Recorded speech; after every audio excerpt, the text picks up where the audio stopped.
प्यारे बच्चों, आज कक्षा 12 का अध्याय सारणिक, इसके विषय में हम लोग अध्ययन करेंगे। इससे जो पहले का अध्याय था आपका आव्यूह आप लोग पढ़ चुके हैं, और वर्ग आव्यूह जो होता है उसी को हम लोग सारणिक कहते हैं। सारणिक को जो प्रदर्शित किया जाता है उसको हम लोग दो लकीरों की सहायता से, इस तरीके से खड़े रंगों की सहायता से इसे प्रदर्शित कर सकते हैं बच्चों। ठीक है, तो वर्ग आव्यूह क्या होता है? जैसा मैंने बताया, वर्ग आव्यूह जब पंक्ति की संख्या बराबर स्तंभ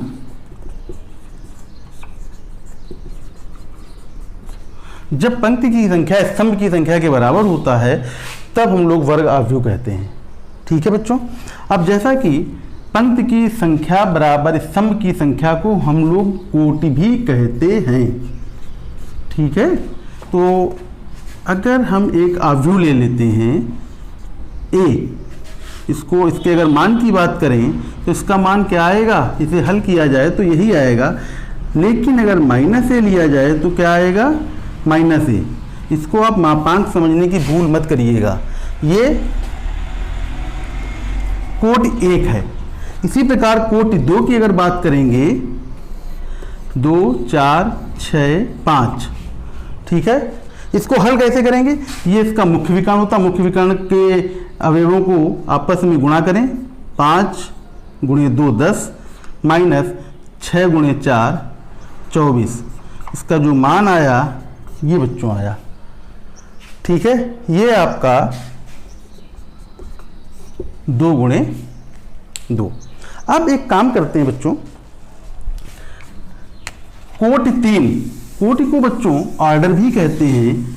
ठीक है, और सारणिक जो होती है बच्चों को डेल्टा या डी से भी प्रदर्शित किया जाता है, ये ध्यान रखिएगा। तो कहीं अगर इस तरीके से लिखा है डेल्टा बराबर A1 B1 C1 A2 B2 C2 A3 B3 और C3, अगर ये लिखा हुआ है बच्चों तो देखते हैं हम लोग क्या करते हैं। अगर इस सारणिक से कितने उप सारणिक बना सकते हैं, क्योंकि ये उप सारणिक का ही समुच्चय होता है, तो कितने सारणिक बना सकते हैं।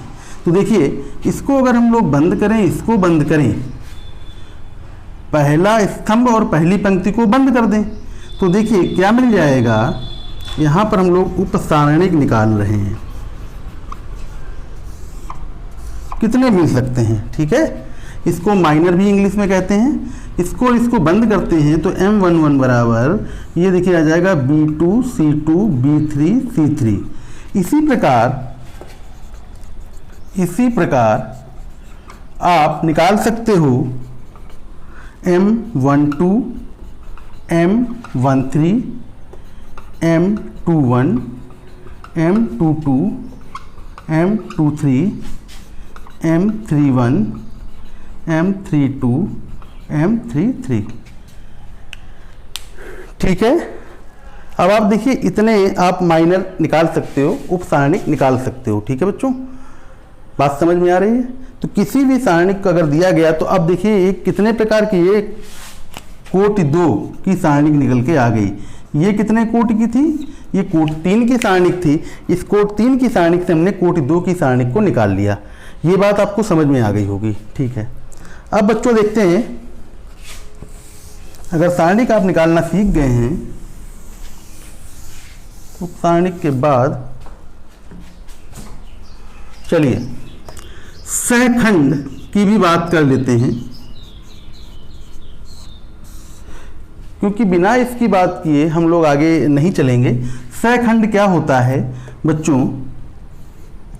A1 B1 C1 A2 B2 C2 A3 B3 और C3, ये बच्चों सहखंड है। अब आप देखिए,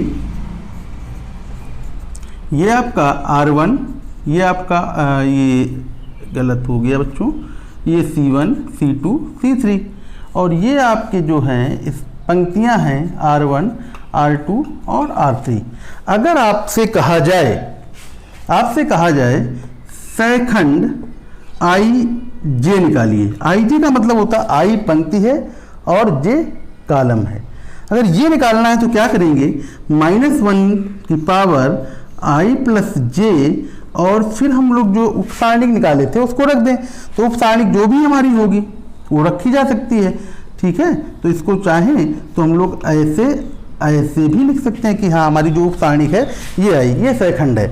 इसको अगर उदाहरण के तरीके से अगर समझें हम लोग, तो अगर हम आपसे कहें C21 निकालिए, C21 का मतलब होगा कि दूसरी पंक्ति, 2 का मतलब ये पहले पंक्ति लिखा जाता है, तो दूसरी पंक्ति और पहला स्तंभ। तो दूसरी पंक्ति और पहले स्तंभ को अगर हम देखते हैं तो -1 की पावर 2 + 1, और ये आ जाएगा आपका B1 C1 B3 और C3 बच्चों, ये देखिए निकल आया। तो अब एक चीज इसमें याद रखने वाली है कि अगर इन दोनों का योग सम है, समझ रहे हैं ना बच्चों, सम और विषम तो जानते हैं ना, इन दोनों का योग अगर सम है तो याद रखिएगा जो ये हमारा सहखंडज होगा वो माइनस के साथ आएगा। तो इसको हम यहाँ भी समझ भी सकते हैं। देखिए कैसे, ये पहला स्तंभ पहली पंक्ति तो 1 1 आएगा, तो इसका योग भी आएगा कितना 2, तो ये हो गया प्लस। तो बच्चों अब अल्टरनेट में ध्यान रखिएगा, अल्टरनेट में इनको लिखते हैं ऐसे, आप चेक कर लीजिएगा, प्लस माइनस प्लस, ये ध्यान रखने वाली बात है। ये एक तरीके से हमने आपको बता दिया है। इसी के सापेक्ष इसी तरीके से हम लोग इसको हल करेंगे सारणिक को। और देखिए सारणिक को हल करते हैं, देखिए कैसे किया जाएगा।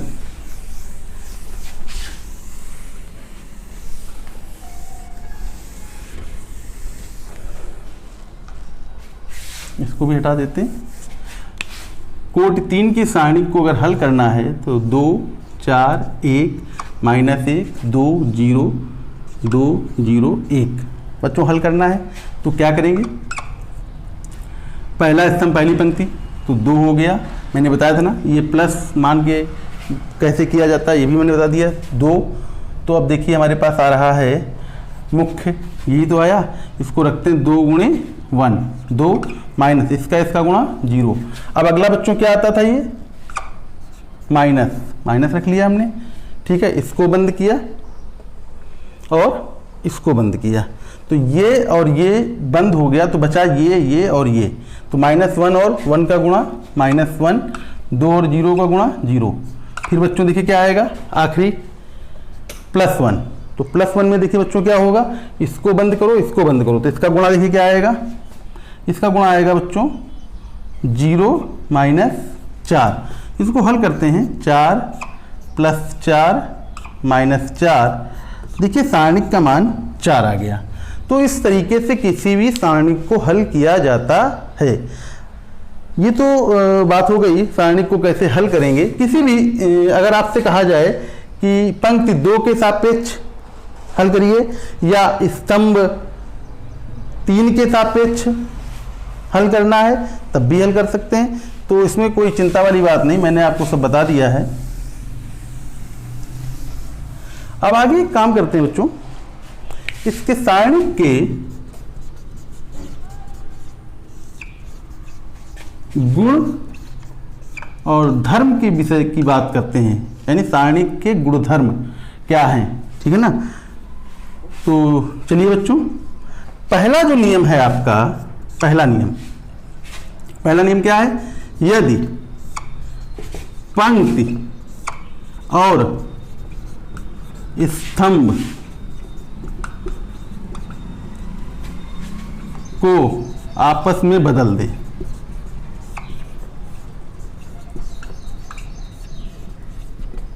देखिए पंक्ति और स्तंभ को आपस में बदल दे तो क्या होगा, इसी को देखते हैं, A1 B1 C1 A2 B2 C2 A3 B3 C3। अगर बदलने की कोशिश करें, देखिए बदलते हैं तो क्या आएगा आपका A1 B1 C1 A2 B2 C2 A3 B3 C3। सारणिक के मान में कोई भी परिवर्तन नहीं होगा। यदि पंक्ति और स्तंभ को आपस में बदल देंगे तो सारणिक के मान में कोई भी परिवर्तन नहीं होगा। पहला नियम बच्चों, इस पर अगर एक चाहे तो हम लोग छोटा सा उदाहरण भी ले लेते हैं। उदाहरण क्या है, छोटा सा लेते हैं, 2 4 3 2। देखिए इसका मान क्या होगा, 2 दूनी 4, 4 को 12 -8 आया बच्चों। अब देखिए पंक्ति और स्तंभ को आपस में बदल दें तो क्या आएगा, देखिए ये पंक्ति थी तो 2 4 3 और 2, अब भी बच्चों आएगा 2 दूनी 4, देखिए आया बच्चों। इसी प्रकार आप लोग कोटि 3 के लिए भी कर सकते हो, मैंने तो कोटि 2 के लिए किया, आप कोटि 3 के लिए भी कर सकते हो। ये आपके लिए उदाहरण भी होगा, कोई भी उदाहरण ऐसे बना सकते हो और करके आप देखिए कि आपका जो मान आता है वो सही है कि नहीं है। पहला नियम बच्चों हो गया। दूसरा नियम, यदि सारणिक के दो पंक्ति या स्तंभ के अवयव समान है,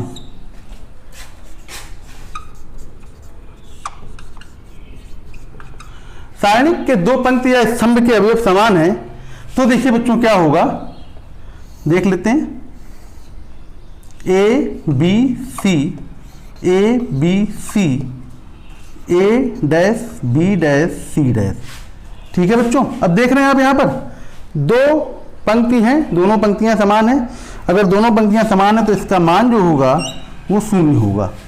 इसका मान कितना होगा बच्चों, 0 होगा। ये आपका गुणधर्म है, ठीक, इसको याद रखिए और इसको आप चाहें तो हल भी कर सकते हैं। कोई छोटा सा उदाहरण लेना चाहें तो हल कर लें। हम देखिए छोटा सा उदाहरण लेंगे, 2 3 2 3, इसको हल करिए, 6 - 6, देखिए आ गया। इसी प्रकार आप 3 के लिए भी कर सकते हो, समझ रहे हैं बच्चों, ठीक है। चलिए ये आपका नियम दूसरा था। अब नियम, अगला नियम जो है बच्चों, नियम है 3, यदि सारणिक के किसी पंक्ति के सभी अवयव, ये स्तंभों के लिए भी बात हो रही है, जहां मैं पंक्ति लिखूंगा वहां स्तंभ भी याद रखिएगा, तो पंक्ति के सभी अवयव 0 हो तो क्या होगा बच्चों, जब 0 होगा तो सारणिक का मान भी 0 होगा। 0 0 0 ऐसे लिख सकते हैं, 1 2 3 2 3 4, बच्चों इसका मान 0 होगा। देखिए अगर आप इसे हल भी करेंगे तो आप हल कर सकते हो, ठीक है। इसे भी हम लोग मिटा देते हैं और अगले गुणधर्म की तरफ चलते हैं। अगला गुणधर्म है हमारा, यदि, चौथा गुणधर्म है, यदि किसी सारणिक में, यदि किसी सारणिक में किसी पंक्ति,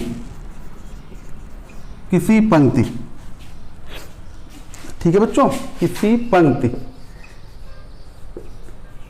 में के से गुणा कर दें, किसी पंक्ति में के से गुणा कर दें तो क्या होगा भाई, अब तो देखते हैं। तो इस पंक्ति में हमने गुणा किया, ए बी सी, के A1 के B1 के C1, के A2 के, इसमें के नहीं लेना है, B2 और T3, ठीक है। तो जो सारणिक का मान आएगा बच्चों वो हो जाएगा कितना, ये हो जाएगा के डेल्टा। अगर इसे आप हल करें तो हल करके भी देख सकते हो आप ये, तो सारणिक के मान में के डेल्टा सारणिक का मान हो जाएगा। ये आपका बड़ा ही महत्वपूर्ण नियम है। अब अगले देखते हैं हम लोग, अगला जो नियम होगा आपका नियम 5, और नियम 5 है आपका, यदि सारणिक के दो स्तंभ या दो पंक्तियों को आपस में बदल दें, विनिमय कर दें उनका, तो तो देखिए सारणिक के मान में माइनस चिन्ह आ जाता है। ठीक है, यदि सारणिक के अवयवों, सारणिक के दो पंक्ति को आपस में विनिमय कर दें, तो जब विनिमय करेंगे बच्चों तो देखिए क्या होगा, A B C, A dash B dash C dash, A double dash B double dash C double dash. तो विनिमय करने पे देखिए क्या होगा, दो पंक्ति देखिए, जब मैंने कहा ना जब भी पंक्ति लिखे तो उसको आप इस समय जरूर समझिएगा। तो देखिए मैंने क्या किया कि मैंने इस वाली पंक्ति को इससे और इस पंक्ति को यहां में ले आता हूं, विनिमय कर दिया आपस में। तो जब विनिमय करेंगे तो A dash B dash C dash, A B C, A double dash B double dash C double dash. बच्चों ये देखिए माइनस चिन्ह के साथ आएगा, और फिर से अगर एक बार बदल देंगे, इसको यहां ले आए, इसको यहां ले आए, फिर से माइनस आ जाएगा। समझ रहे हैं? ठीक है बच्चों, ये एक नियम हो गया आपका, नियम 5। यहीं पर हम बात कर लेते हैं, एक नियम 6 की बात कर लेते हैं। यदि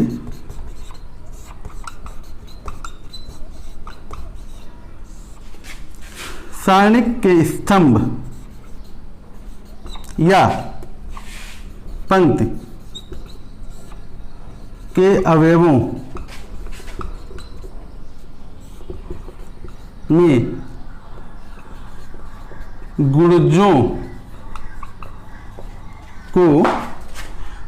के साथ जरूर लिखिएगा संगत गुणजों, ऐसा नहीं है संगत, समझ रहे हो ना, इसके संगत ये, इसके संगत ये, इसके संगत ये, तो संगत गुणजों में को जोड़ दिया जाए। तो देखिए अगर संगत गुणजों को जोड़ दिया जाए तो क्या होगा, तो बच्चों देख लेते हैं यहीं पर।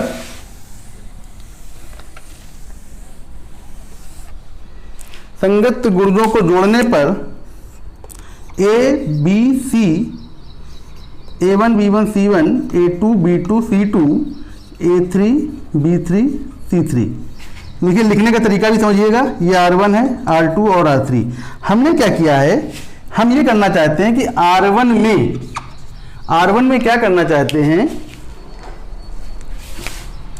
R2 को जोड़ना चाहते हैं, लेकिन K से गुणा करके। तो लिखने का तरीका होगा, R1 में जोड़ रहे हैं ना, तो R1 प्लस R2 K, आप चाहो तो ऐसे लिख सकते हो K R2। तो चलिए देखते हैं, करते हैं बच्चों। जोड़ेंगे, सारणिक के मान में कोई परिवर्तन नहीं आएगा, तो देखिए क्या आ जाएगा, A1 plus KR2, B1 plus K R2 नहीं है सॉरी K2, और B1 प्लस K B2, ठीक है, और C1 प्लस K C2। ठीक है बच्चों, फिर आता है आपका A2 B2 C2 A3 B3। सारणिक के मान में कोई भी परिवर्तन नहीं आएगा, ये ध्यान रखने वाली बात है। ये बड़ा ही इंपॉर्टेंट नियम है, और इसी नियम की सहायता से हम लोग क्या करते हैं, आगे के जो प्रश्न होंगे उनको हल करेंगे। बड़ा ही रोचक विषय भी है और रोचक सवाल भी इसके आएंगे बच्चों। तो देख लेते हैं बच्चों क्या होगा अगला नियम। यदि सारणिक के पंक्ति या स्तंभ आपस में जुड़े हुए हैं तो हम उनको अलग अलग कैसे करेंगे। A1 plus lambda 1, A2 plus lambda 2, A3 plus lambda 3। कोई जरूरी नहीं कि सारे अवयव जुड़े हों, ठीक है बच्चों। B1 B2 B3 C1 C2 और C3, इसको बच्चों अलग अलग करना है। तो देखिए क्या करेंगे, सबसे पहले हमने क्या लिखा, A1 A2 A3, B1 B2 B3 C1 C2 C3 plus lambda 1 B1 C1, lambda 2 B2 C2, lambda 3 B3 और C3। इस तरीके से हम लोग क्या कर सकते हैं कि इसको अलग अलग किया जा सकता है, ठीक है।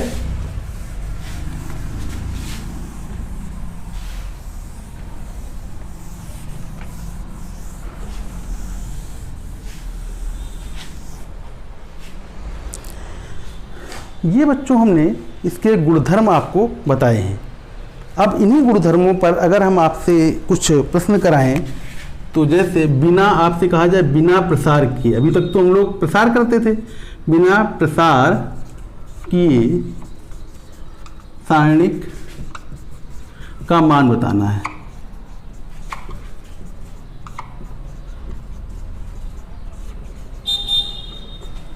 तो बिना प्रसार किए देखिए बच्चों क्या होगा, जैसे आपको दे दिया जाए 1 ओमेगा ओमेगा स्क्वायर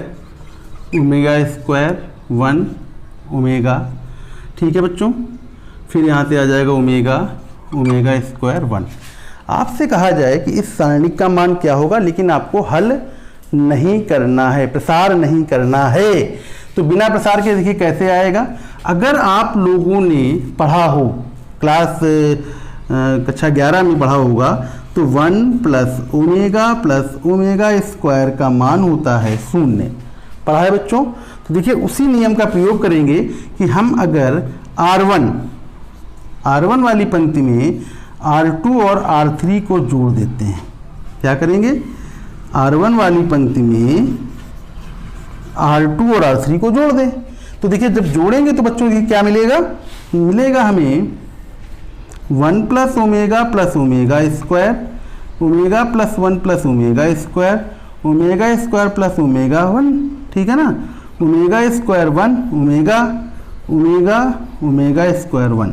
इसका जो मान आएगा बच्चों, ये मान 0 होगा। क्यों? क्योंकि इसका मान 0, इसका मान 0, इसका मान 0। तो देखिए 0 0 0 ओमेगा स्क्वायर 1 ओमेगा स्क्वायर 1। अब आप देख रहे हैं मैंने इसका भी एक गुणधर्म बताया था सारणिक का, कि यदि तीनों अवयव किसी पंक्ति या किसी स्तंभ के बराबर हैं तो उसका मान कितना होता था, उसका मान 0 होता था। तो देखिए बिना प्रसार किए इसको हल कर दिया। और जब कभी क्वेश्चन बिना प्रसार के आएंगे बच्चों, तो ये ध्यान रखिएगा उसका जो मान होगा वो 0 ही निकलेगा। ये ध्यान रखना है, जब कभी पूछे तो आपको इतनी चीज़ ध्यान रखनी है कि इसका मान क्या आएगा बच्चों, इसका मान 0 आएगा।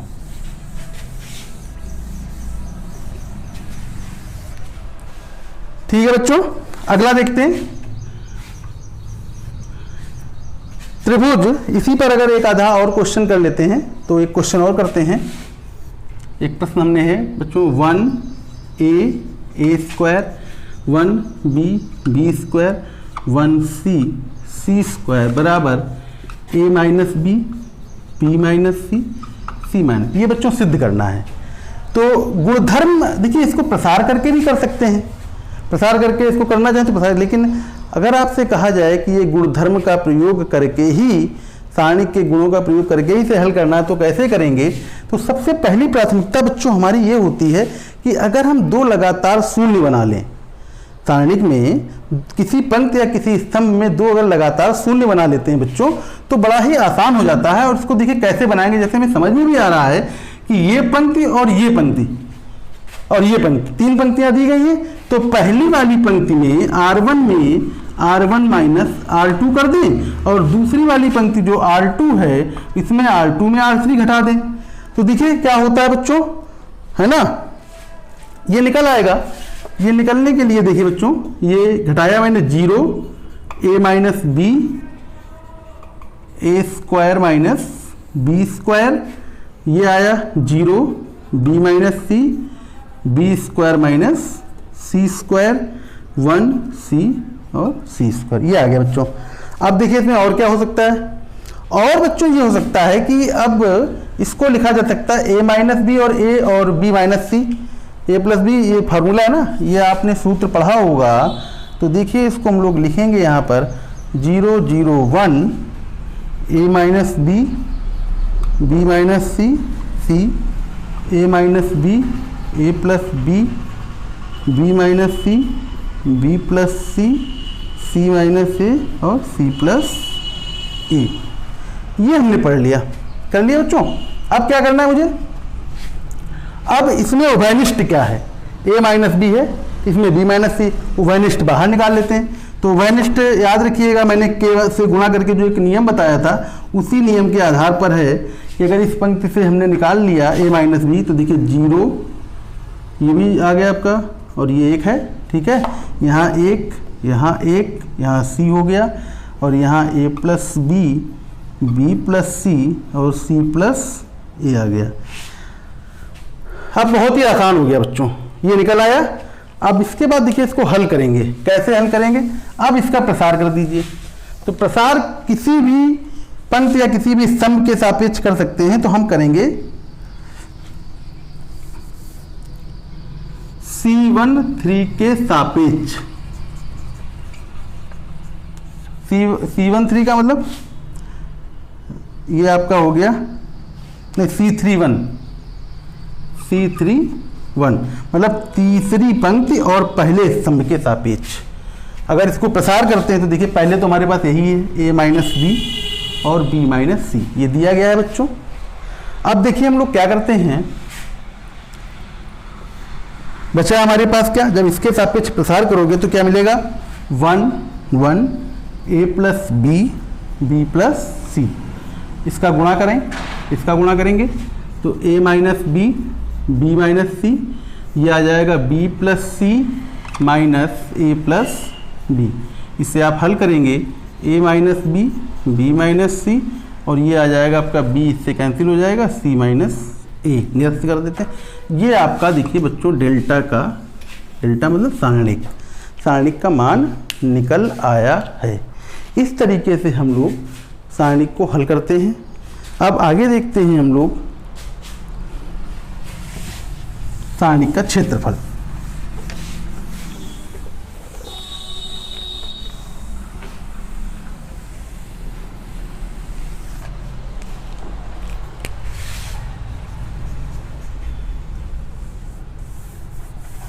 किसी त्रिभुज का क्षेत्रफल, गलत बोल गया था बच्चों, किसी